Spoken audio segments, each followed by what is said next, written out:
శ్రోతలకు నమస్కారం. ఈరోజు మీకు ఒక విలక్షణ వ్యక్తిని పరిచయం చేయబోతున్నాను. వీరి పేరు వాసుదేవరావు గారు. వృత్తిరీత్యా ఐపీఎస్ అధికారి అయినప్పటికీ కేంద్ర రాష్ట్ర ప్రభుత్వాల్లో వివిధ హోదాల్లో పనిచేస్తూ విశాఖపట్నంలో ఉద్యోగిస్తున్న ఈ సమయంలోనే వారు ఇటీవల ఒక గ్రంథాన్ని వెలువరించారు. The quintessence of the Upanishads అన్న ఈ ఆంగ్ల చిరుపొత్తంలో ఆయనకు నచ్చిన ఉపనిషత్తుల సారాన్ని ఈ తరం పాఠకులకు తీసుకువెళ్ళే ఒక ప్రయత్నం చేశారు. వేదాలు, వేదాంతాలుగా చెప్పబడే ఉపనిషత్తులు, వాటిని అర్థం చేసుకోవడం కూడా మామూలు వాళ్ళకే కాదు, పండితులని చెప్పేవాళ్ళు కూడా చాలా సందేహాలు వ్యక్తం అవుతాయి. అనేక భాష్యాల్ని సంప్రదించిన మీదట కానీ ఒక పదం యొక్క అర్థం కానీ ఆ ఉపనిషత్ సందేశం సారం కానీ అర్థం చేసుకోవడం కష్టం అవుతుంది. మరి పోలీస్ శాఖలో పనిచేస్తూ ఇలాంటి అభిరుచితో ఈ పుస్తకం రాశారంటే వారు గతంలో ఎంతోమంది ఆధ్యాత్మికవేత్తలను వినడం కానీ, ఆధ్యాత్మిక సాహిత్యాన్ని చదవడం కానీ, భారతీయ వేద సంస్కృతి పట్ల కొంత అవగాహన, అభిరుచి ఉండడంతోనే సాధ్యమవుతుంది, మనకు అర్థమవుతుంది. అంచేత ఈరోజు వాసుదేవరావు గారి నుంచి మనం ఉపనిషత్తుల్ని వారు ఎలా అర్థం చేసుకున్నారు, ఇప్పుడు సమాజం ఎలా అర్థం చేసుకోవాలి, ఒకప్పటి సమాజంలో ఉపనిషత్తులు పోషించినటువంటి పాత్ర మరి ఇవాల్టి సమాజానికి ఆధునిక పాశ్చాత్య ప్రభావం అధికంగా ఉన్న రోజుల్లో వేదాంత ధోరణులు ఏ విధమైనటువంటి పోలికలు, విభేదాలు ఉన్నాయో వారి నుంచి అడిగి తెలుసుకుందాం. నమస్కారం వాసుదేవరావు. నమస్కారం అండి. ఉపనిషత్తుల గురించి మనం మాట్లాడేటప్పుడు మనం సామాన్య శ్రోతలను దృష్టిలో పెట్టుకునే మాట్లాడదాం.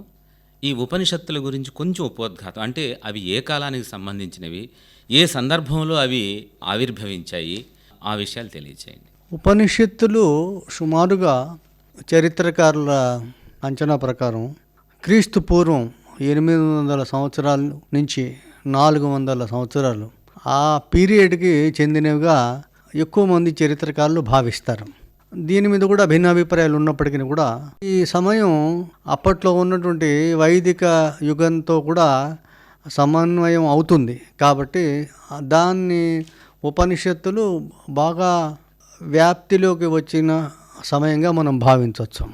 ఉపనిషత్తుల్లో ఉన్న గొప్ప విషయం ఏమిటంటే ఎంతో కఠినమైనటువంటి వేద సంబంధమైనటువంటి విషయాలు ఉపనిషత్తుల్లో సరళీకృతం చేసి చెప్పబడ్డాయి. దాని ద్వారా ఒక సామాన్యుడికి సులభంగా జీవన లక్ష్యం గురించి కానీ, జీవతత్వాన్ని గురించి కానీ, ఇతర అనేక ముఖ్యమైనటువంటి విషయాల గురించి సులభంగా అర్థం చేసుకుని దాన్ని ఆచరణలో పెట్టడానికి అవకాశం కలుగుతుంది. నిజానికి ఆ పాత్ర వేదాంతం అని మీరే అన్నట్టు వేదముల చివర ఒక అనుబంధంగా చేర్చబడ్డ విషయం ఇది. అట్లాని ఉపనిషత్తులు దీనితో సంబంధం లేని విషయం కదా, అందులోనే ఒక భాగం, ఒక ప్రవాహంలో ఒక చివరలో ఉన్నటువంటి ఒక ఆలోచనల యొక్క సంగమం అని చెప్పాలి ఉపనిషత్తులు. ఇది భారతీయ తత్వంలో, భారతీయ తాత్వికతకు పరాకాష్ఠ అని చెప్పాలి. అసలు ప్రపంచ నాగరికత పరిణామాన్ని మనం పరిశీలిస్తే ఒక విశిష్టమైనటువంటి, విలక్షణమైనటువంటి దశ అని చెప్పాలి. ఇప్పటికి కూడా పాశ్చాత్య తత్వవేత్తలు కూడా అంగీకరించిన విషయం, ఒక మానవ నాగరికత పరిణామ క్రమంలోనే ఉపనిషత్తుల ఆవిర్భావం అనేటువంటిది ఒక హిమాలయ శిఖరం లాంటి ఒక ఉచ్చ దశ అని చెప్పాలి. మానవుడి యొక్క లోతైన ఆలోచనకు, పరిణతికి ఇది ఒక గొప్ప ఉదాహరణ అని మనం చెప్పుకోవచ్చు. శోధనకు అంటే ఉపనిషత్తులు మొత్తం మనం ఈ భూప్రపంచంలో వేదాంత విషయాలు తీసుకున్నప్పుడు ఉపనిషత్తులు ఎలాంటి విలక్షణమైనవి అంటారు? ఇప్పుడు మీరు గ్రీసు, రోము వాళ్ళ నాగరికత పరిణామాన్ని పరిశీలిస్తే, మన దేశం సంస్కృతి పరిణామం పరిశీలిస్తే ఒక విషయం మనకు అర్థమవుతుంది. అదేమిటంటే పాశ్చాత్య దేశాల్లో ఉన్నటువంటి పరిణామశీలత ఎక్కువగా ఒక సంఘంలో సభ్యుడిగా మానవుడి పాత్రను వాళ్ళు అధ్యయనం చేశారు. ఈ వేదాలు, ఉపనిషత్తులు ఏం చేశాయంటే ఒక వ్యక్తి యొక్క లోపలి నుంచి వ్యక్తి యొక్క ఆలోచనలు, వ్యక్తిత్వ వికాసం, అతని తాత్విక ఆలోచనలు, దాని మీద ఎక్కువగా వాళ్ళు కేంద్రీకరించారు. అందుకని అది వెస్ట్రన్ కంట్రీస్లో ఉన్న ఫిలాసఫీస్ ఎక్కువగా ఎక్స్టర్నల్ ఆస్పెక్ట్స్ మీద ఫోకస్ చేస్తే, ఉపనిషత్తులు, వేదాలు ప్రతి మనిషిలోనూ ఒక విశ్వం ఉన్నది అంటారు. వేదాల్లో ఈ విషయం కూడా చెప్పారు. ప్రపంచంలో ఏ ఏ విషయాలు ఉన్నాయో అవన్నీ కూడా ఒక వ్యక్తి లోపల కూడా ఉన్నాయి, అతని హృదయంలో కూడా ఉన్నాయని సామ్యం చెప్తారు. అంటే ఒక అణు పరిమాణంలో ఉన్నటువంటి వ్యక్తి విశ్వాన్ని కూడా ప్రతిబింబిస్తాడనమాట. ఇప్పుడు అరిస్టాటిల్ మనిషిని సోషల్ యానిమల్ అన్నారు. మనం ఏవైతే మహావాక్యాలుగా చెప్పుకునే 4 ఉన్నాయి, ఈ ప్రజ్ఞానం బ్రహ్మ, తత్వమసి, లేదా అయమాత్మ బ్రహ్మ, అహం బ్రహ్మాస్మి, ఇలాంటి వాక్యాలు ఇవి ఏ విధంగా మీరు చెప్పిన దాంతో మనం ఆలోచించినప్పుడు ఏ విధంగా డిస్టింక్ట్గా అయినటువంటి మహావాక్యాలు ఇవి? తిరిగి తిరిగి మళ్ళీ మనం అసలు విషయానికే రావాల్సి వస్తుంది. అది పాశ్చాత్య ఆలోచన ధోరణి అయినా సరే, ఇటు మన వాళ్ళు ఆలోచించేటువంటి ప్రాక్ పశ్చిమాల మధ్య ఎలాంటి అంతరం లేదు. ఇక్కడ ఏంటంటే, అక్కడ మీరన్నట్టు సాంఘిక జీవిగా వాళ్ళు పరిశీలిస్తే ఇక్కడ ఆత్మజ్ఞాన సంబంధమైనటువంటి విషయం. ఆత్మ అంటే ఏమిటి, దాని స్వరూప స్వభావాలు ఏమిటి, పరబ్రహ్మతత్వం అంటే ఏమిటి, ఆత్మకి పరబ్రహ్మకి ఉన్నటువంటి సంబంధం ఏమిటి, ఆత్మ పరబ్రహ్మ ఈ లోకం, ఈ మూడిటికి ఉన్నటువంటి మధ్య ఉన్నటువంటి సమన్వయం ఏమిటి అనే దాని మీద ఎక్కువగా ఈ ఉపనిషత్తులు కేంద్రీకరిస్తున్నాయి. కాబట్టి అది ఖచ్చితంగా ఇది చాలా విషయం. ఎందుకంటే భౌతిక పరంగా మానవుడు ఎన్ని విజ్ఞాన సంబంధమైన విజయాలు సాధించినా మ్యాక్సిముల్లో చెప్పినట్టుగా అతనికి లోపల ఒక ఆంతరికమైన ఓదార్పు కావాలి, శాంతి కావాలి, ఆనందం కావాలి. అది ఎలా కనుక్కోవాలి, దానికి మార్గం ఈ వేదాలు, ఉపనిషత్తులు కొంత లోతుగా సూచిస్తాయనుకుంటాను. ఆనందాన్ని బయట ప్రపంచంలో వెతుక్కోవడం కాకుండా తనలోనే ఆనందాన్ని వెతుక్కోవడం, అది శాశ్వతమైన ఆనందానికి మార్గాన్ని కనుక్కోవడం, అర్థం చేసుకోవడం అనుకుంటాను. విషయం చాలా చక్కగా చెప్పారు మీరు దాన్ని. ఎందుకంటే తైత్తిరీయ ఉపనిషత్తులో ఈ విషయాన్ని చెప్తూ ఆనందో బ్రహ్మ అన్న ఒక వాక్యం ఉన్నది. ఆనంద భావన, సంతృప్తి, ఒక రకమైనటువంటి ఇంగ్లీష్లో చెప్పాలంటే man being at peace with himself అనే ఒక అవసరం ఉన్నది. సో దాన్ని ఏ కాలంలో ఉన్న ప్రజలైనా సరే దాన్ని మనం అడ్రస్ చేయాలి, దాన్ని గురించి ఆలోచించాలి. ఈ విషయాన్ని ఖచ్చితంగా ఉపనిషత్తులు లోతుగా అధ్యయనం చేస్తాయి. మనం ఎలా కాలాన్ని ఎలాగా ఖచ్చితంగా నిర్ణయించకపోయినా ఒక అంగీకారానికి వచ్చాము. అలాగే ఉపనిషత్తుల సంఖ్య పట్ల కూడా చాలా భేదాభిప్రాయాలు ఉన్నాయి. మీ అధ్యయనంలో ఈ ఉపనిషత్తులు ప్రధానంగా ఎన్నని భావించారు, ఎన్నింటిని ఈ పుస్తకంలో పరిశీలించారు? ఉపనిషత్తుల సంఖ్య మీద చాలా వివాదం ఉన్నది. మన ధోరణిని బట్టి, మన ఆలోచనలు బట్టి రకరకాల అభిప్రాయాలు ఉన్నాయి. కానీ స్థూలంగా పెద్దవాళ్ళు, విషయ పరిజ్ఞానం ఉన్నవాళ్ళు ఆలోచించి తేల్చిన విషయం ఏమిటంటే, ప్రధానమైన ఉపనిషత్తులు 10 ఉన్నాయి. వీటిని దశోపనిషత్తులు అన్నారు. ఆదిశంకరులు లాంటి గొప్పవారు కూడా వ్యాఖ్యానించినటువంటి సంఖ్య కూడా ఇదే. ఇవి కాకుండా ఇంకొక 2-3 కూడా ప్రధానమైన ఉపనిషత్తుల కింద పరిశీలించినా తప్పులేదు అని చెప్పచ్చు. సో సుమారుగా 13 అని చెప్పచ్చు. కానీ ప్రధానమైనటువంటి విషయాన్ని మనం, సారభూతమైన విషయాన్ని తీసుకుంటే ఈ దశోపనిషత్తులుగా చెప్పబడేవి కోర్ ఆఫ్ ఉపనిషత్ ఫిలాసఫీ ఇందులోనే ఉంది. ఇవి కాకుండా ఇంకొక సుమారుగా 200 మైనర్ ఉపనిషత్తులు ఉన్నాయి. కానీ వాటిలో విషయం చర్విత చర్వణం కావడం, లేకపోతే కొన్ని అంత సారం లేని విషయాలు కూడా ఉన్నాయి. దానికి తోడు శాఖోపశాఖలుగా వాళ్ళ దృక్పథాల్లో అవి చూసినప్పుడు అందరికీ ఆమోదయోగ్యంగా కూడా ఉండకపోవచ్చు. ఒక రకంగా మరీ దుర్గమారణ్యంలోకి వెళ్తే మనం మార్గాన్ని, మన లక్ష్యాన్ని, మా గమ్యాన్ని ఎలా మర్చిపోతామో అలాంటి ప్రమాదం ఉంది. కాబట్టి 10ని ప్రధానంగా ఎంచుకోవడం సులభంగా అవుతుంది అంటారు. ఇది అవగాహన చేసుకునే క్రమం చాలా ఔచిత్యంతో చేసిన నిర్ణయం అది. అందువల్ల ఇవి మైలురాళ్ళలాగా. పైగా ఈ 10 ఉపనిషత్తులను గొప్ప విషయం ఏంటంటే, ఒక్కొక్క ఉపనిషత్తు ఒక్కొక్క విషయాన్ని చాలా లోతుగా, ఎంతో విశిష్టంగా పరిశీలిస్తుంది. ఇవన్నీ దగ్గర పెట్టుకొని మనం ఆలోచిస్తే మనకు ఒక సమగ్రమైనటువంటి చిత్రం మన ముందు ఆవిష్కృతం అవుతుంది. అసలు మీరు ఈ దశోపనిషత్తుల యొక్క సారంగా ఏమి చెప్తారు? ఆ తరువాత ఒక్కొక్క ఉపనిషత్తు, ఈ 10 ఉపనిషత్తుల గురించి కూడా మనం సూక్ష్మంగా మన పాఠకులతో ఈ విషయం మీతో ముచ్చటించాలని నా ఉద్దేశ్యం. ఈ 10 ఉపనిషత్తుల్లో కొన్ని విషయాలు అక్కడ ఇక్కడ కొంచెం మిళితమై ఉంటాయి కూడా.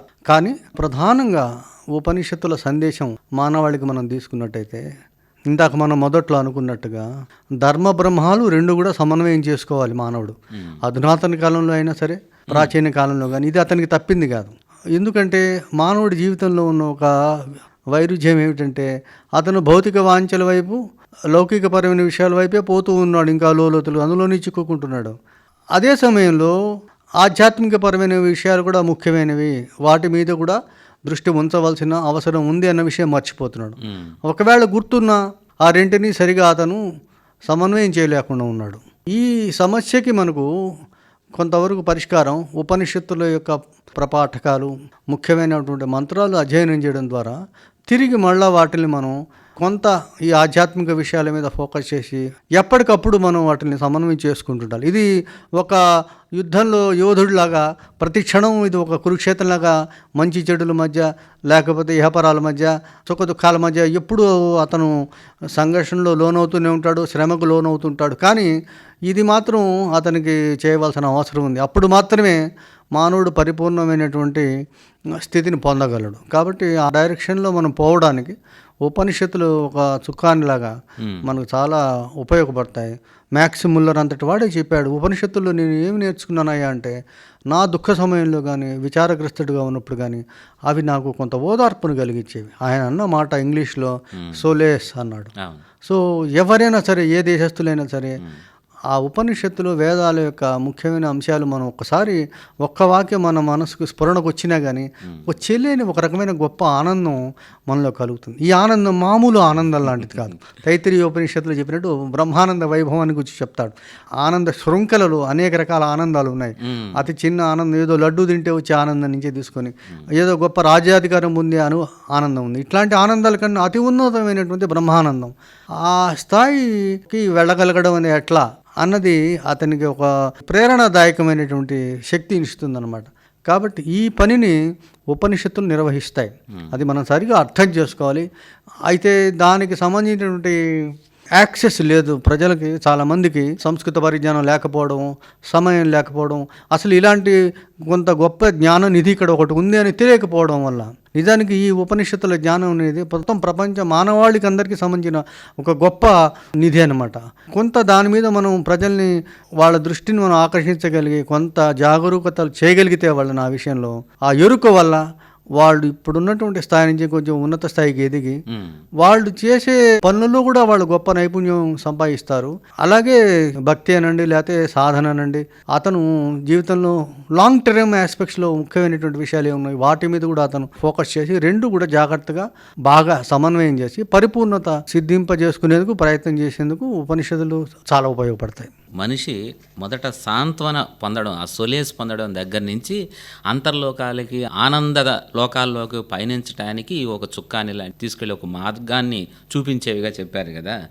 అంటే లౌకికమైన విషయాల నుంచి అలౌకిక విషయాల్లోకి పయనించడం, అంటే వీటి మీద జంతువు, మనిషి, మనీషి అనేటువంటి దానిలోనూ, అలాగే ఆ చతుర్వేద పురుషార్థాలని సాధించడంలోనూ, దానికి బియాండ్ ఇంకా బ్రహ్మ, ఆత్మ ఇలాంటి విషయాలని తెలుసుకునే ఒక ఆధ్యాత్మిక జ్ఞానాన్ని కలిగించేదానికి ఈ ఉపనిషత్తులు మార్గాలు అవుతాయని చెప్తున్నారు కదా. అయితే మీరు ఈ దశోపనిషత్తుల్ని ఎంచుకున్నారు. ఉపనిషత్తుల పట్ల ఆసక్తి కలిగించి అవగాహన చేసుకుని ఈ సారముని అందించాలి అనే దానికి ప్రేరణ ఏమిటంటారు? మానవుల్లో నిమ్నోన్నతాలు తప్పినవి కావు. సో అనుభవాలు సుఖకరమైనవి ఉంటాయి, దుఃఖకరమైనవి ఉంటాయి. వాటి మధ్య పోతూ ఉన్నప్పుడు సహజంగానే ఈ పైన ఎక్కడికి, జీవితం యొక్క అంతరార్థం ఏమిటి అన్న ప్రశ్న అనేది ఉదయిస్తుంది. ఆ ప్రశ్న ఉదయించినప్పుడు మీరు దానికి సరిగా ప్రతిస్పందించగలిగితే అప్పుడు ఈ రకమైనటువంటి కొంత తాత్విక ధోరణి, ఆధ్యాత్మికమైనటువంటి విషయాల మీద కొంత ఉత్సాహం కలుగుతాయి. అందులో మా డిపార్ట్మెంట్, పోలీస్ డిపార్ట్మెంట్లో అయితే ఈ ఒత్తిళ్ళు ఇంకా చాలా ఎక్కువగా ఉంటాయి. సో అవి తట్టుకొని ఒక సకారాత్మకమైనటువంటి దృష్టిని కలిగి ఉండడం, అన్ని విషయాలు బ్యాలెన్స్ చేయడం అనేటువంటి దానికి కొంత అంతర్గతమైనటువంటి చోదక శక్తి. అందుకే యోగాని గురించి అంత గొప్పగా చెప్తారు మన వాళ్ళు. సో ఇవి ఒక రకమైనటువంటి లాంగ్ టర్మ్ సెన్స్లో మనకు ప్రేరణ కలిగిస్తాయి, శక్తిని ఇస్తాయి, ఉత్సాహాన్ని ఇస్తాయి. కొండలు పిండి చేయాలనేటువంటి ఎంత నిరాశావాహకమైనటువంటి పరిస్థితులు ఉన్నా కూడా ఒక రకమైనటువంటి ఉత్సాహాన్ని నింపుతాయి అన్నమాట. ఇంకొక విషయం ఏమిటంటే ఉపనిషత్తులో మీరన్నట్టు మనీషి ఏ కాదు తురియ అవస్థను గురించి ఉపనిషత్తులు చెప్తాయి. ఆ పయనాన్ని గురించి చెప్పేటప్పుడు ఇది వదిలిపెట్టమని చెప్పవు, రెండు సమన్వయం చేసుకుని చెప్తాయి. రెండు ఎప్పుడు వాళ్ళు చెప్తున్న విషయాలు చాలామందిలో ఒక రకమైనటువంటి దురభిప్రాయం ఉన్నది. ఉపనిషత్తులు అనేటివి కేవలం జ్ఞానకాండకు సంబంధించినవి.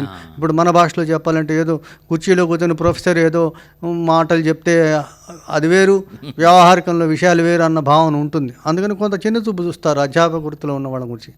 అది చాలా తప్పు అభిప్రాయం. ఉపనిషత్తులో ఉన్న ఒక గొప్ప విలక్షణత ఇదే అన్నమాట.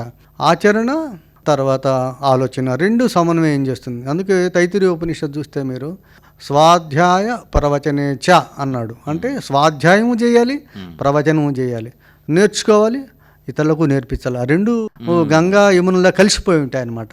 అది ఆచరణాత్మకంగా ఉంటుందన్నమాట. అందువల్ల సరిగా మనం అర్థం చేసుకోగలగాలి, కొంత లోపలికి వెళ్ళగలగాలి. అంటే జ్ఞానాన్ని సముపార్జించాలి, దాన్ని మళ్ళీ 10 మందితో సమాజంతో పంచుకోవాలి. ఏదైనా సముపార్జించి అట్టు పెట్టుకోవడం కాకుండా దాన్ని మళ్ళీ సమాజపరం చేయమని చెప్పి ఈ ఉపనిషత్తులు మనకి చెప్తాయన్నారు కదా. ఈ ఉపనిషత్తులు చెప్పే దాంట్లో ఉపనిషత్తుల యొక్క హృదయాన్ని పట్టుకోవడానికి, వాటి సారాన్ని అందుకోవడానికి మనకి ఏమిటి సాధనాలు అంటారు? ఇందాక మాట్లాడుకున్నాం, ఉపనిషత్తులు నేరుగా అర్థం చేసుకోవడం కష్టం. అందులోని ఇవాళ ఈ లౌకిక ప్రపంచంలో రకరకాలైనటువంటి ఆకర్షణలు మనల్ని పక్కదోవ పట్టించే మార్గాలు అనేక ఉన్నప్పుడు, మీరు ఇందాక అన్నారు సమస్యలు సవాళ్ళు ఎదురైనప్పుడు బ్యాలెన్స్డ్గా పాజిటివ్గా ఆలోచించడానికి ఏ వృత్తిలో ఉండేటువంటి వాళ్ళకైనా కానీ, కేవలం సంసారాన్ని కుటుంబ జీవితాన్ని నడపడానికి కూడా కుటుంబ సంబంధాల మధ్యలో వచ్చేటువంటి వైరుధ్యాలు కాన్ఫ్లిక్ట్స్ని మేనేజ్ చేయాలి అంటే ఒక కుటుంబ పెద్ద చాలా బ్యాలెన్స్డ్గా ఉండాలి.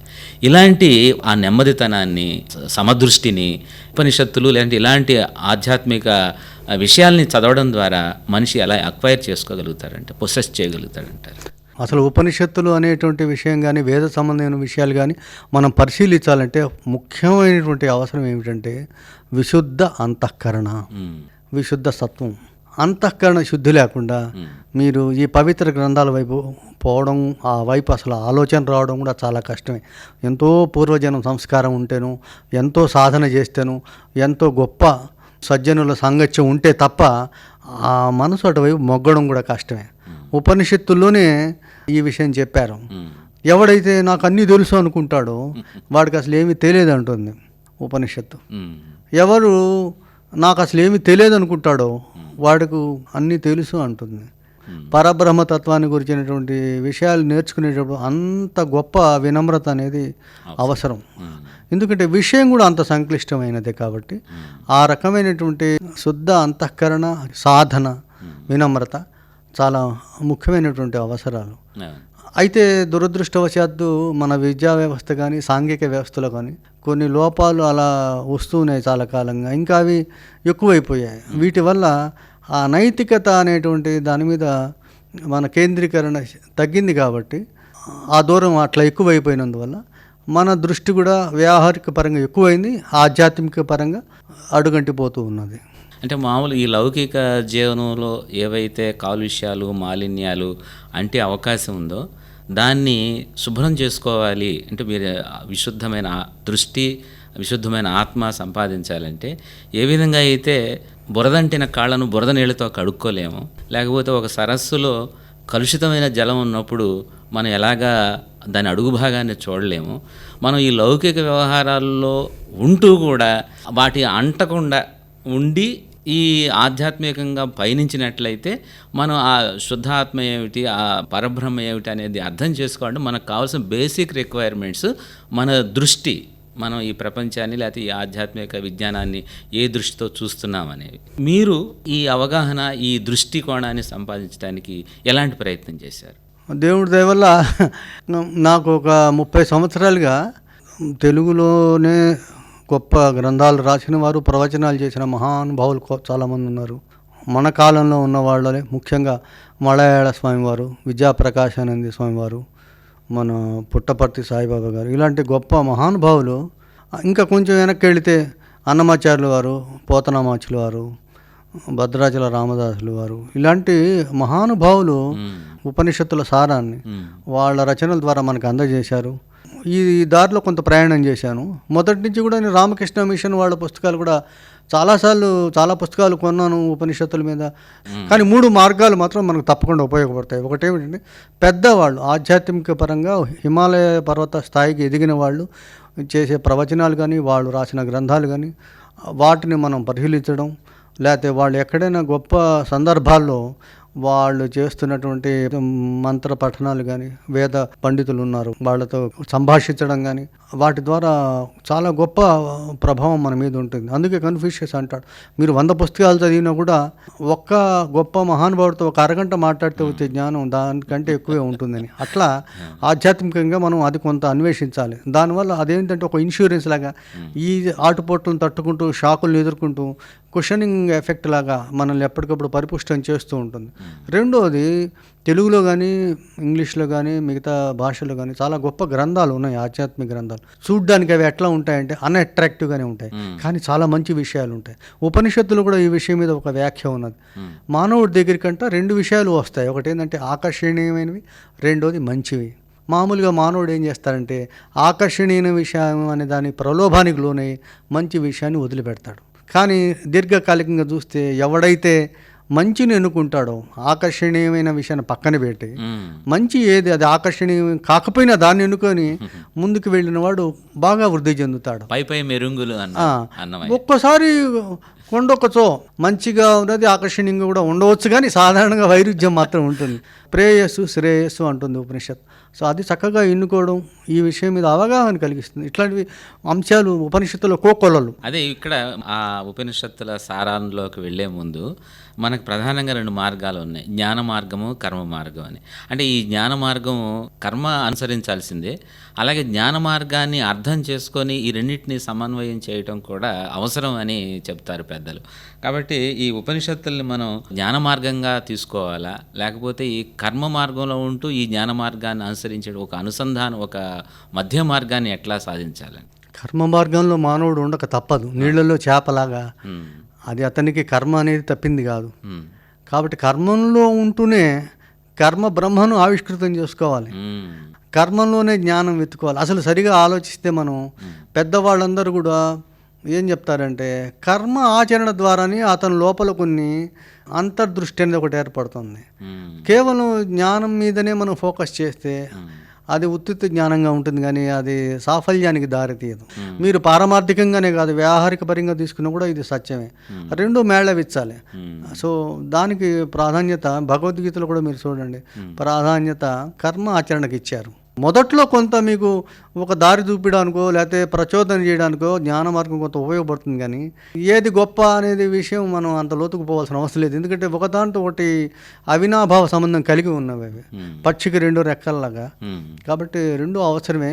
ఆ ఉపనిషత్తులు మనం కొంచెం దాని దగ్గరికి పోయి పరిశీలించగలిగితే ఆ రకమైనటువంటి అంతర్గతమైనటువంటి జ్యోతి ఒకట్లో మనం బాగా ప్రజ్వలింపజేసుకోవడానికి అవకాశం కలిగింది. దాని ద్వారా మీరు చేసే పనులు ఇంకా ఉత్తమోత్తంగా చేయడానికి అవకాశం ఉంటుంది. ఇంకొక చిన్న ప్రశ్న అండి, మీరు మొదల్లోనే చెప్పారు ఉపనిషత్తుల కాలం అందరూ అంచనా వేసిన ప్రకారంగా, ఒప్పుకున్న ప్రకారం క్రీస్తుపూర్వం 300-400 సంవత్సరాల క్రితం అని చెప్పి అన్నారు కదా. ఆనాడు ఉన్న సామాజిక పరిస్థితులు ఇవాల్టి పరిస్థితులు చాలా భిన్నమైనటువంటివి అనుకుంటాను. అయితే మరి ఏ విధంగా ఈ రెండింటి మధ్య పొసగు సంబంధం, ఏకాత్మత ఉందంటారు? మరి ఆనాటి ఆ అత్యున్నతమైనటువంటి ఆ సృజన ఇవాళ సమాజానికి కూడా మార్గం చూపగలుగుతుంది, ఉపయోగపడతాయి. అంటే ఆ సమాజం వేరు, ఈ సమాజం వేరు అనుకోకుండా ఉండాలంటే మీ అధ్యయనంతో చెప్పేది ఏంటి? ఇది ఒక్క రోజులో వచ్చేది కూడా కాదండి. పరిస్థితి చేయి దాటిపోయిందని అనలేం, కానీ కొంచెం క్లిష్టమైన స్థితిలోనే ఉన్నారు ప్రజలు. సరి అయిన మార్గంలో ప్రయాణించడానికి వీలు లేదు అని చెప్పడానికి లేదు, ఎప్పుడు ఉంటుంది అవకాశం. కానీ అదే పునరాలోచన, సింహావలోకనం అనేది ఒక ప్రేరణ కలగాలి. మిగతా వాళ్ళు కూడా దానికి మనకు సహకరించాలి. సామాజిక పరిస్థితులు అన్నీ కూడా అనుకూలంగా ఉండి, అన్నిటిని మించి అతనిలో ఒక భావ విప్లవం కూడా రావాలి. ఇప్పుడు ఉన్నటువంటి పరిస్థితులు ఇలాగే ఉన్నాయి, ఇవన్నీ యాంత్రిక పరంగా ఉన్నాయి, వీటి వల్ల వచ్చేదేం లేదు. మనకు 10 లక్షల రూపాయలు బ్యాంకులో డిపాజిట్గా ఉంటేను, లేకపోతే ₹1,00,00,000 ఫ్లాట్ కొనుక్కుంటేను, లేకపోతే ఏదో ఒక డిగ్రీ సంపాదిస్తేను ఇదే జీవిత పరమావధి అనుకుంటే మన ఎదుటే మనం చూస్తున్నాం. 20 ఏళ్ళు ఒక బిల్డింగ్ ఉంటే కూలిపోతే మళ్ళీ ఇంకోటి కడుతున్నారు. ఎంతో గొప్ప వ్యక్తులుగా ఉన్న వాళ్ళు కాలానుగుణంగా కాల ప్రవాహంలో పయనిస్తున్నారు.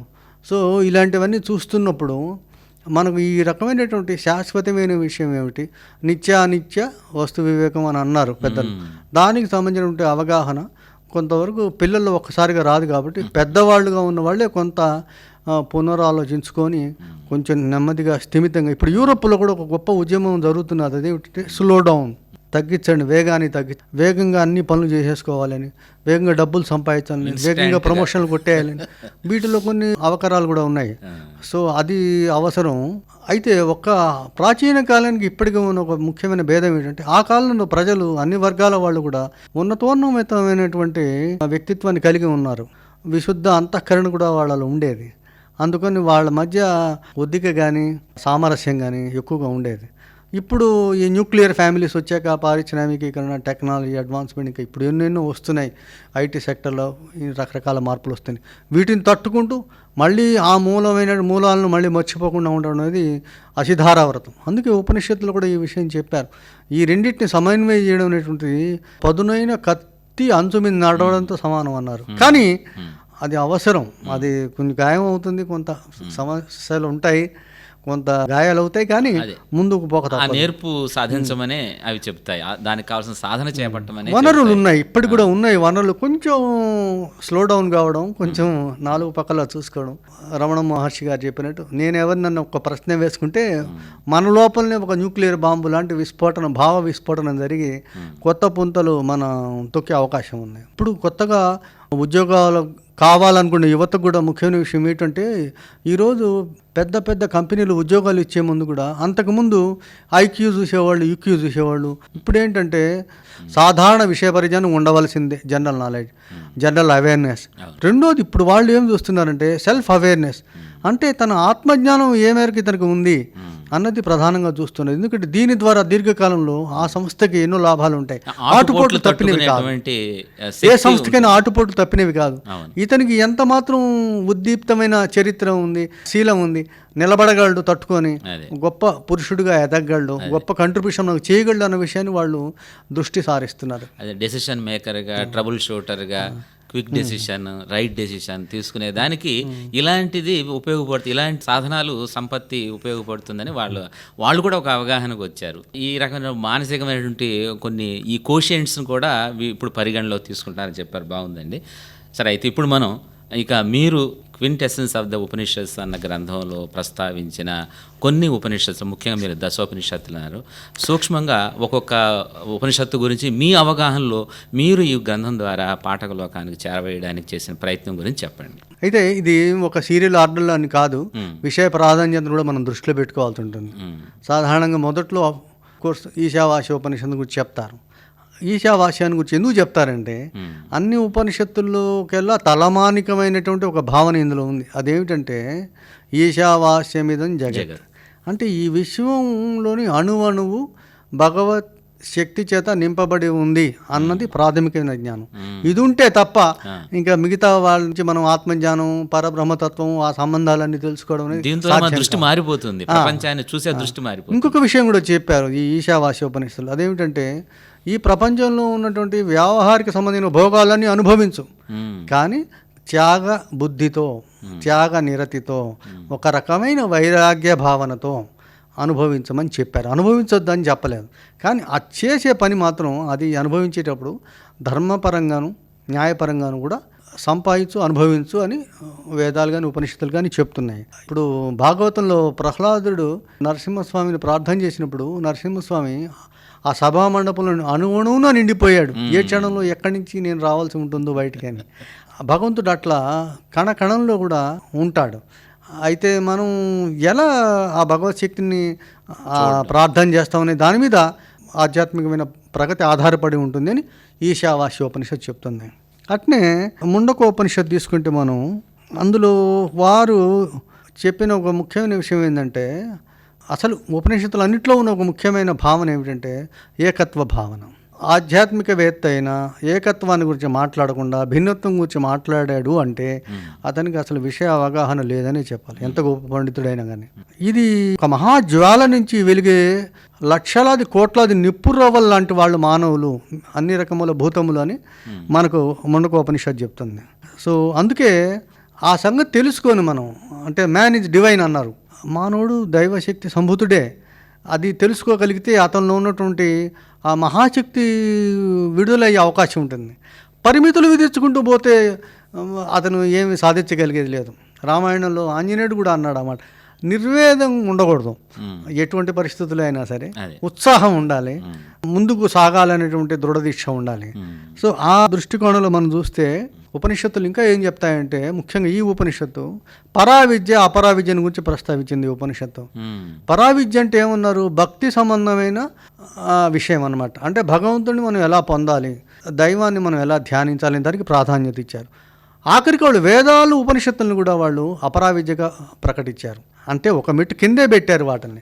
కేవలం గ్రాంధిక జ్ఞానమే మనకు పరిపూర్ణతని ఇస్తుంది, భక్తి మార్గంలో ఉన్నత స్థితికి చేరతాము, లేకపోతే దైవశక్తిని మనం పూర్తిగా అనుభూతి చెందగలము అనుకుంటే అది సమంజసం కాదు, అది ఒక సాధనం మాత్రమే అని చెప్తుంది. ఇందులో ఇంకొక గొప్ప ఉదాహరణ ఏమిటంటే అండి, శరీరాన్ని రథంతో పోల్చిన ఉదాహరణ ఇందులోనే వస్తుంది.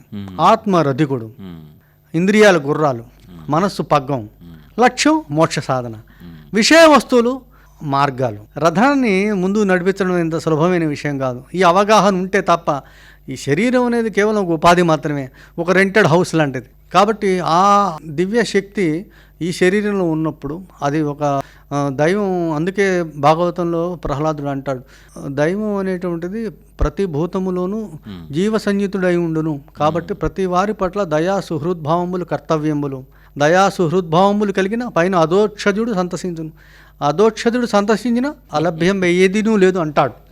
అట్లా ఆ రకమైనటువంటి జ్ఞానాన్ని మనకు ఇది ఇస్తుంది. ఇంకొక ఉదాహరణ ఇందులో ఏమిటంటే, రెండు ఒకే జాతికి చెందిన రెండు పక్షులు ఒక చెట్టు కొమ్మ మీద కూర్చొని ఉన్నాయి, జీవుడు దేవుడు.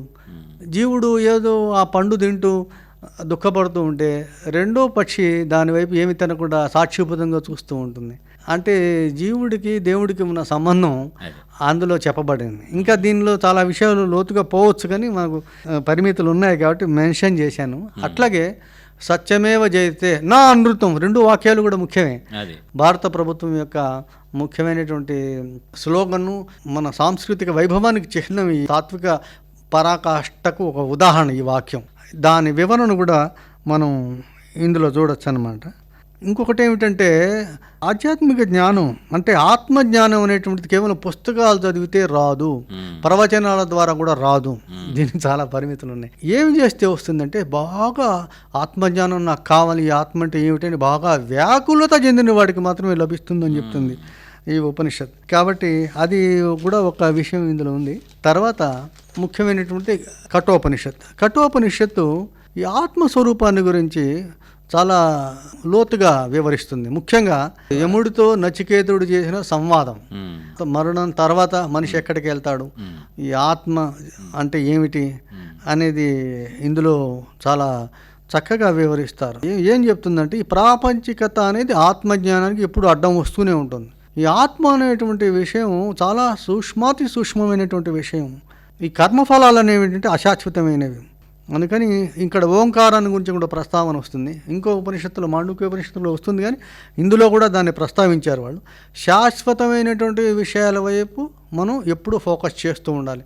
తాత్కాలికంగా కొన్ని కారణాల వల్ల మిగతా విషయాల మీద కూడా దృష్టి పెట్టినా కూడా అది మర్చిపోకూడదు. దీర్ఘకాల లక్ష్యం అనేటువంటి, దీర్ఘకాలికమైనటువంటి లక్ష్యం, స్వల్పకాలికమైనటువంటి లక్ష్యం, మధ్యకాలిక లక్ష్యం, మూడు కూడా సమన్వయం చేసుకోవాల్సిన అవసరం గురించి చెప్తుందన్నమాట. అందుకే ఇందులో అణోరణీయాన్ మహతో మహీయాన్ అన్నారు ఆత్మను గురించి. అణువు కన్నా చిన్నది, బ్రహ్మాండంగానే పెద్దది అన్నారు. అసలు ఇంకా మీరు తర్వాత ఉపనిషత్తులు మీరు చూస్తే తెలుస్తుంది, ఆత్మకి పరమాత్మకి తేడా లేదు. ఇది అసలు ఉపనిషత్తులు చెప్పే ప్రధానమైనటువంటి విషయం. అయితే ఈ విభిన్న భావాల వల్ల, వైరుధ్యాల వల్ల ఈ భిన్నత్వం మీదే మనం ఎంతసేపు ఫోకస్ చేస్తున్నాం, కానీ ఏకత్వం మీద లేదు. అందువల్ల ఈ చాలా సమస్యలు వస్తాయని చెప్పాలి. సమష్టి రూపంలో పరబ్రహ్మ చరాచర జగత్తుగా వెలుగొందుతుంటాడు. వ్యష్టి రూపంలో అతను మన లోపలనే హృదయ గృహలో అంతర్యామిగా అంతరాత్మగా ప్రకాశిస్తుంటాడు. ఇది ఉపనిషత్తుల యొక్క అతి ముఖ్యమైనటువంటి సందేశం. ఎవరికైతే క్రమశిక్షణ లేదో, ఎవరి ఇంద్రియాలు అదుపు తప్పిన గుర్రాల్లాగా ఉంటాయో అతనికి ఆత్మజ్ఞానం అనేది లభించడం చాలా కష్టం. బలహీనుడికి ఆత్మజ్ఞానం లభించదు అంటుంది ఉపనిషత్తు. ఎందుకంటే ఈ ఇంద్రియాలు ఇహలోక వస్తువులు మనల్ని బంధిస్తుంటాయి, ఎప్పటికప్పుడు బాధిస్తుంటాయి కూడా. అందుకని ఒక చోట చెప్తారనమాట ఈ ఉపనిషత్తులో, ఏది దేనికంటే గొప్ప అన్న విషయం వచ్చినప్పుడు చర్చకి, ఇంద్రియాలు, ఇహలోక వస్తువులు, మనస్సు, బుద్ధి, ఆత్మ, అవ్యక్తం, పరబ్రహ్మ. ఇది శృంఖల. వీటన్నిటిలో అత్యున్నతమైనటువంటి పరబ్రహ్మ.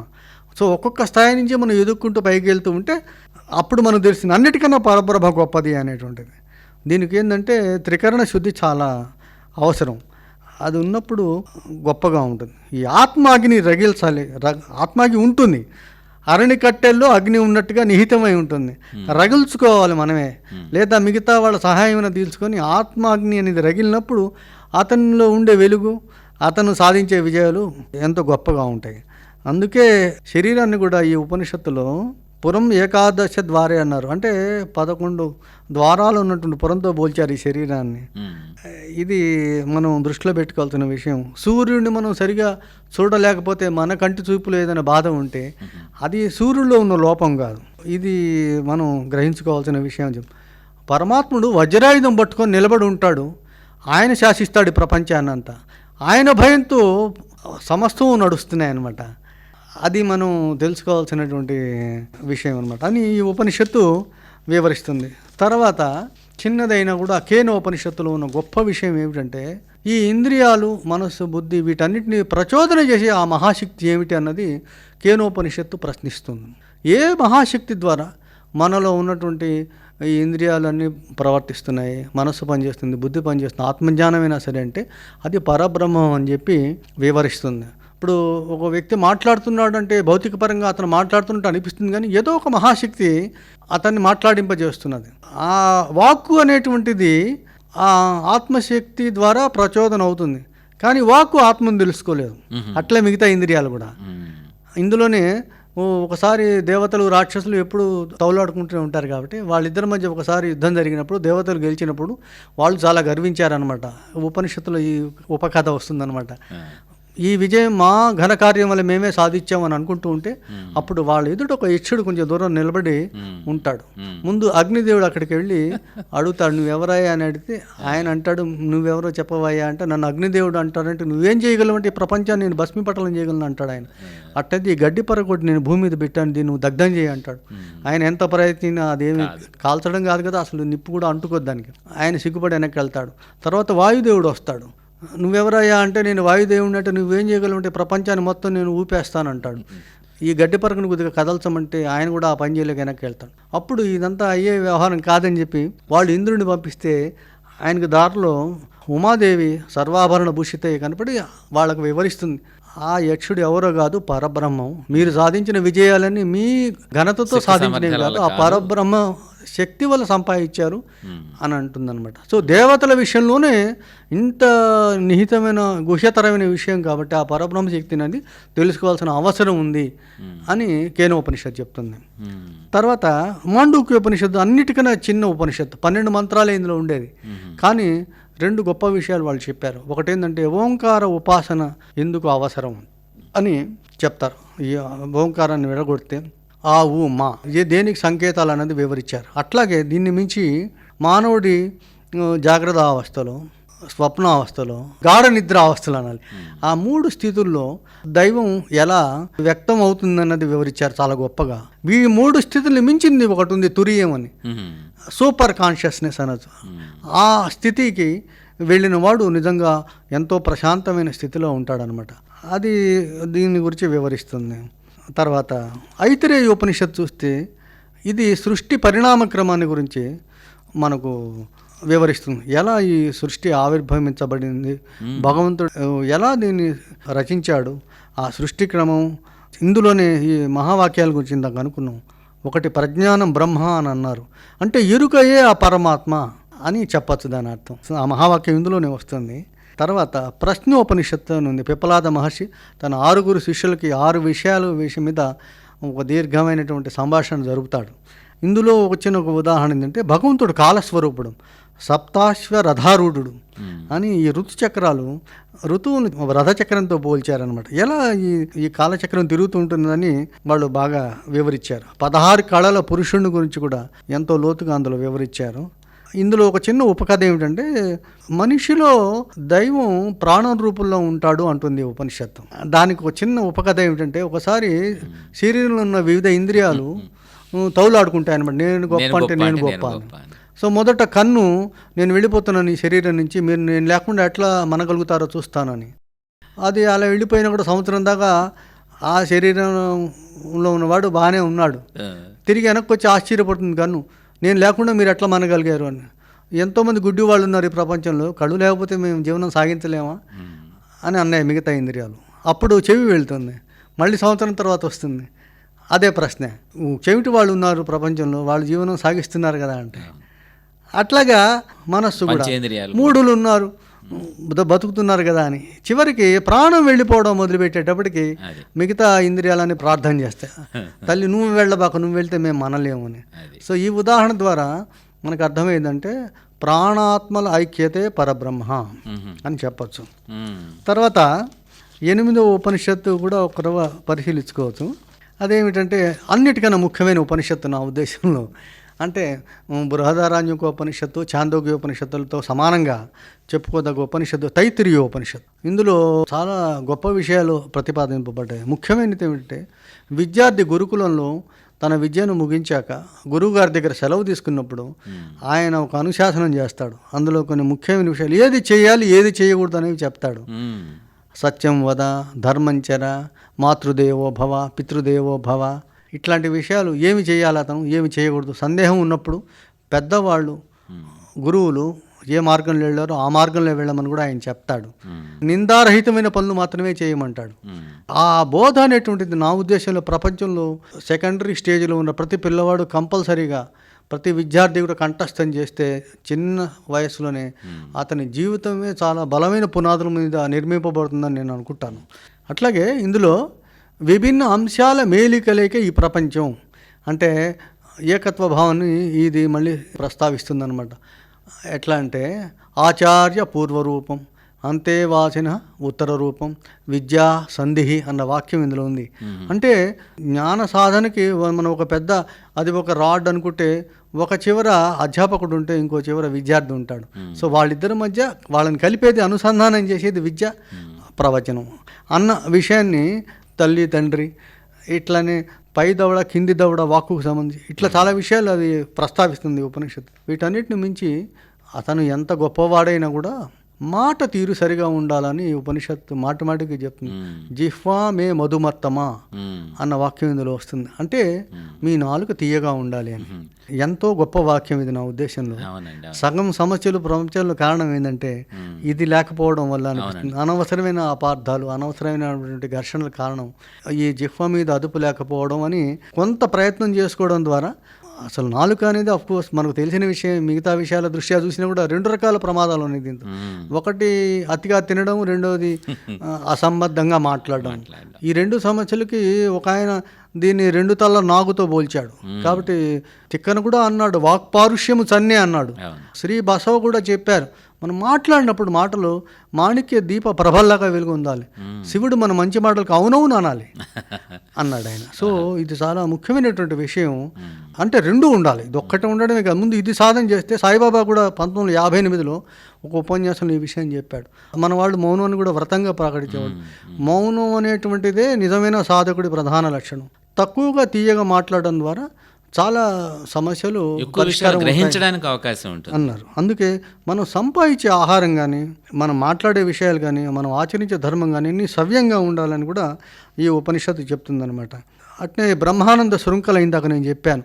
మామూలు ఆనందాల నుంచి బ్రహ్మానందం దాకా ఉన్న మనుష్యానందం, గంధర్వానందం, ఇట్లా రకరకాల శృంఖల్లో అనేక లింకులు ఉన్నాయి. వాటన్నిటిలో కన్నా గొప్పది ఈ బ్రహ్మానందం అని చెప్పి, అతి ఉన్నతమైందని చెప్పారు. అంటే మన శ్రోతలకు అర్థం కావడానికి ఒక చిన్న ఉదాహరణ.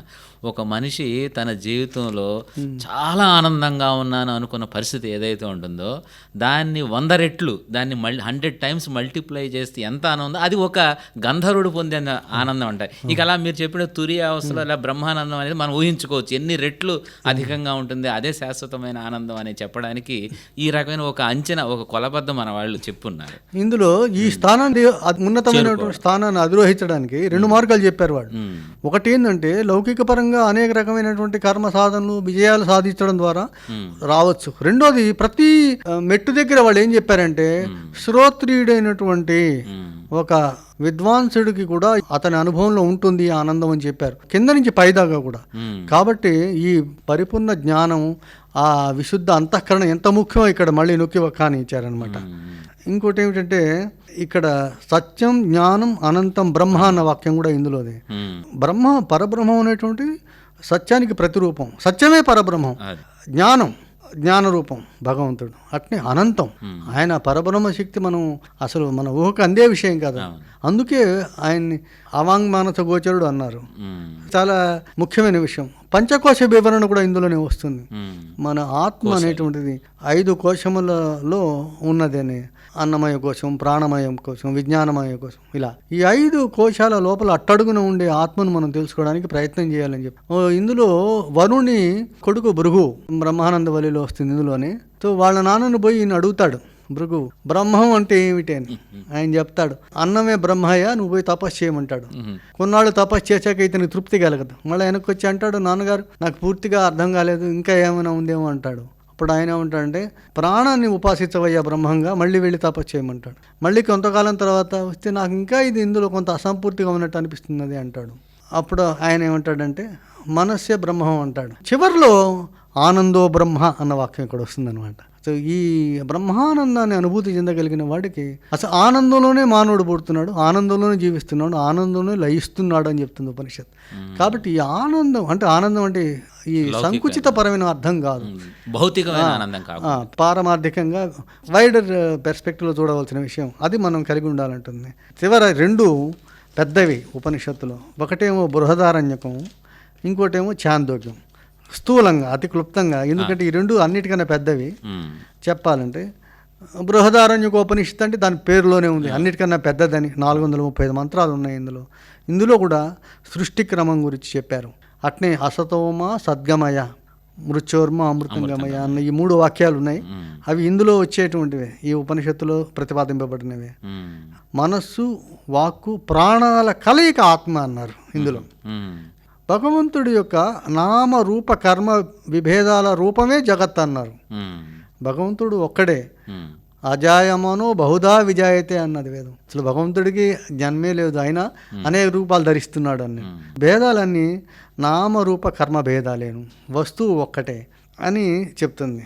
ఇందులో మైత్రేయి యాజ్ఞవల్క్యుల మధ్య జరిగిన సంవాదం కూడా ఒక ముఖ్యమైన విషయం.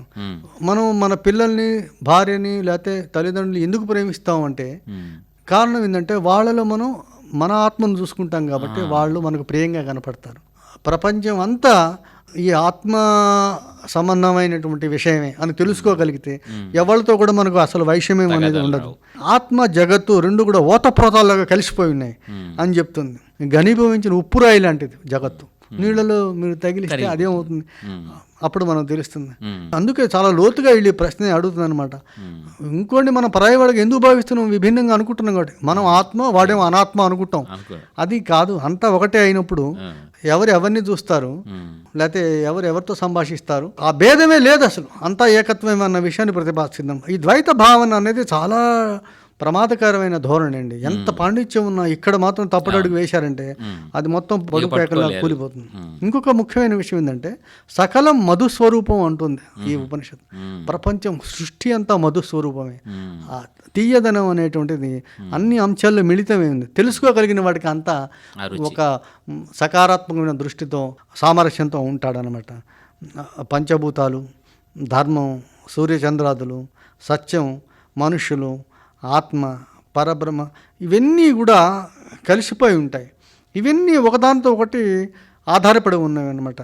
అది తెలుసుకుంటే అప్పుడు మనం పరమేశ్వరుడు సకల ప్రాణుల్లో విరాజమానుడై ఉన్నాడని తెలుసుకుంటే ఏదో ఒక బ్రహ్మసూత్రుని ఈ ప్రపంచాన్ని కట్టి ఉంచుతున్నాను. ఆ అవగాహన మనకు కలుగుతుంది అనమాట. త్రికాలాలకు అనుగుణంగా అన్ని స్పేస్ అండ్ టైం కాంటెక్స్ట్కి అతీతమైనటువంటిది అనమాట. అందుకే భగవంతుని కాలస్వరూపుడు అంటారు. అది కట్టి ఉంచింది అనమాట. ఈ అక్షర పరబ్రహ్మం అన్నారు దాన్ని. ఇదన్నిటికీ అతీతమైనది అనమాట. అంతర్యామి బ్రాహ్మణం అని ఒక చిన్న అధ్యాయం అందులో చెప్తాడనమాట. చెట్టు మీరు నరికేయండి పై భాగాన్ని, వేరు ఉన్నంత వరకు మళ్ళీ చిగురిస్తుందని. ఈ వేరు లాంటి వాడు పరబ్రహ్మ అని చెప్తుంది.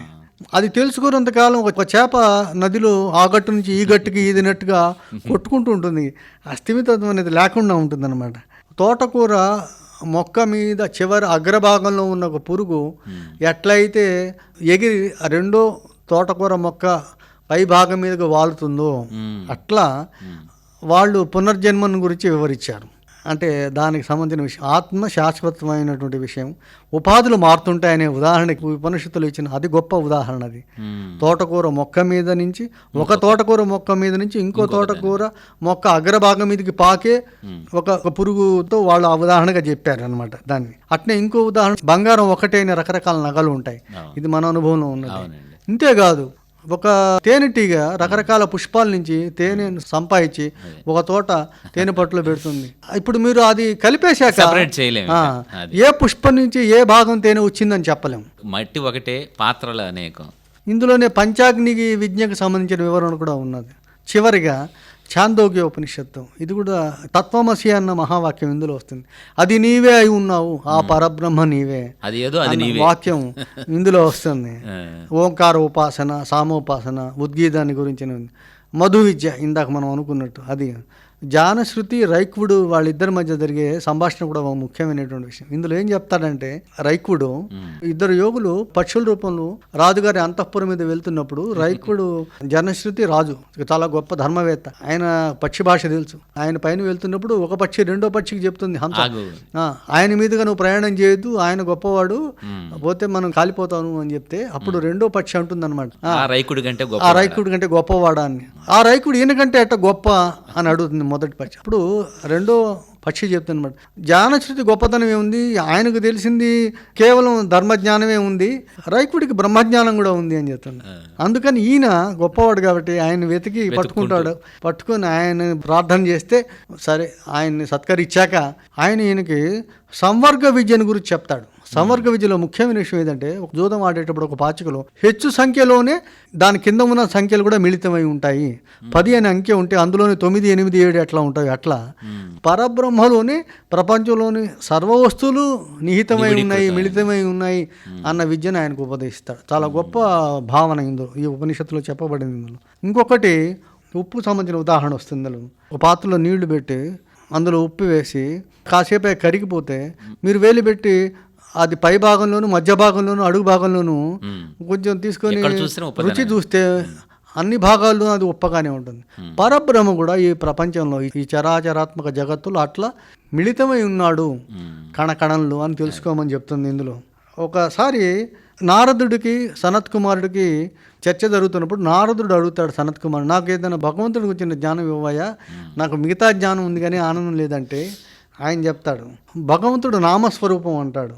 కొంతకాలం అది తెలుసుకుని నామస్మరణ చేసి వచ్చాక నాకు ఇంకేదైనా ఉందో తెలుసుకోవాల్సింది ఉందంటే ఆయన అంటాడు వాక్యే బ్రహ్మం అంటాడు. ఆ తర్వాత మళ్ళా అడుగుతాడు ఈయన, అప్పుడు మనస్సు వాక్కు కంటే గొప్పదంటాడు. మళ్ళా వెనక్కి వచ్చి అడుగుతాడు దీనికన్నా గొప్పది ఏందో ఉంటావు, సంకల్పం వీటన్నిటికంటే గొప్పది. ఎందుకంటే సంకల్పం లేకపోతే వాక్కు, మనస్సు, నామ స్మరణ అనేవి జరగమంటాడు. ఆ తర్వాత మళ్ళీ అడుగు దీనికన్నా గొప్పది ఏదైనా ఉంటే అంతఃకరణ గొప్పదండి, అంతఃకరణ శుద్ధంగా ఉంటేనే అన్నీ సరిగా జరుగుతాయి, అందుకని అదే భగవంతుడు అంటాడు. ఆ తర్వాత ధ్యానం వీటన్నిటికంటే గొప్పది అంటాడు. ఇప్పుడు కొండలు, మునులు స్థిరంగా ఉంటారు కాబట్టి ప్రపంచం నిలబడి ఉంది, వావి గొప్పవిగా పరిగణింపబడుతున్నాయి అనమాట. సో ఆ స్థిరత్వం అనేటువంటిది ధ్యానంలో ముఖ్యం అని చెప్తారు. కాబట్టి ధ్యానమే భగవంతుడు అని చెప్తారు. అన్నిటికంటే ఇదే గొప్పది అంటారు. దీనికన్నా గొప్పది ఏదైనా ఉంటే అంతర్దృష్టితో కూడిన విజ్ఞానం, వీటన్నిటికంటే గొప్పదని చెప్తాడు ఆయన. విచిత్రంగా వీటన్నిటికంటే ఇంకా ఏదైనా గొప్పది ఉందంటే భౌతికమైన శక్తి గొప్పది అంటాడు. సో దాన్ని కూడా మనం తక్కువగా అంచనా వేస్తుంటాం, అది కరెక్ట్ కాదు. ఈ sound mind in sound body అనే ఇంగ్లీష్లో ఒక వాక్యం ఉంది. దానికి ఈ బాడీ మైండ్ కోఆర్డినేషన్ అనేది ఒక సంక్లిష్టమైనటువంటి విషయం, మనకు ఇంకా పూర్తి జ్ఞానం లేదు. కాబట్టి దాని గురించి అది చెప్తాను. చివరిగా చాందోగ్యోపనిషత్తులో బ్రహ్మపురి గురించి చెప్తాడు. ఆ హృదయ కమలంలోనే భగవంతుడు ఉన్నాడు అని. మంత్రపుష్పంలో కూడా నీలతో ఏద మధ్యస్థ అన్న మంత్రంలో వాక్యం ఇదే.